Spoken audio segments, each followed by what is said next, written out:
Season 2 finally episode has ended.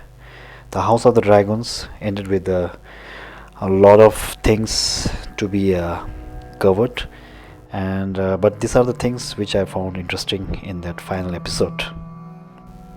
So in this episode, we see Damon finally deciding to support Rhaenyra, and he bends his knee and gives all his army to fight for Rhaenyra, because he sees all the visions and what we went through in the Game of Thrones.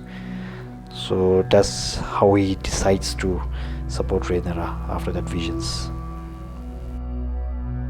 In contrast to the previous episodes where Rhaenyra requested Alicent to withdraw from the war, here we see Alicent requesting Rhaenyra to end the war, and our most reason is that now Rhaenyra is powerful, and the Team Green is falling apart because Aemond has been acting weird and killing many people.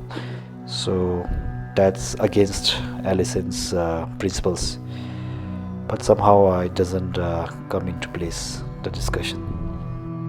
Helen, in the trailer, I thought she will agree to fly her dragon Dreamfire, but seems like she is not in line with Aemond, and also she sees vision and she knows everything, like the Game of Thrones three-eyed raven.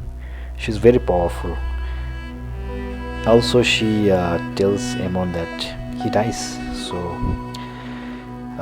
she doesn't back when it comes to saying the truth.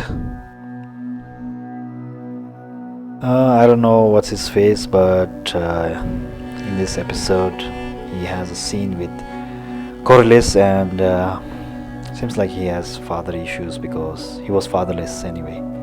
And Corlys, I don't know, he tries to help, and he gets upset. This guy, he gets upset, and he mentions he pours out everything he had in the mind for Corlys about him and his brother being fatherless since childhood.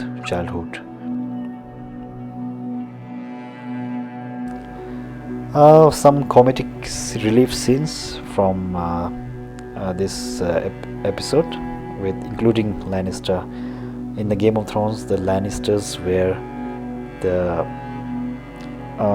evil ones and the witty ones, and they were so aggressive and they tried to control everything in Game of Thrones. But here, looks like this guy is kind of I don't know how to explain, but he was kind of bullied by this lady, and anyway, he got this army for the king.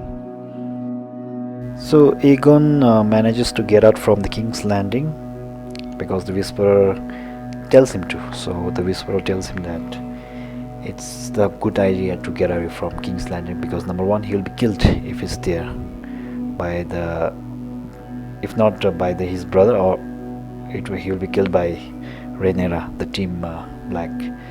And if he goes away for some time, where the Blacks and the Greens, Aemond and the Rhaenyra and all, they fight themselves to death, he can come back to claim his crown later on. So that's their plan. I thought the dragon sets, especially Olaf, will give some good vibe, like he'll be a nice person. But in this episode, seems like he's a kind of a jerk, and he likes to agitate people, especially Prince Jaehaerys, where he says that they are also same, equal as them. And the most interesting scene of this episode was at the end, where Rhaena finally meets the one and only ship stealer, and the design is very, very interesting. I mean, the dragon looks very agile, and I thought it would be big, but seems like that dragon looks like it's very wild. Anyway, it's a wild dragon, so I'm not sure whether Rhaena will claim it or not. We'll wait till the next season number 3.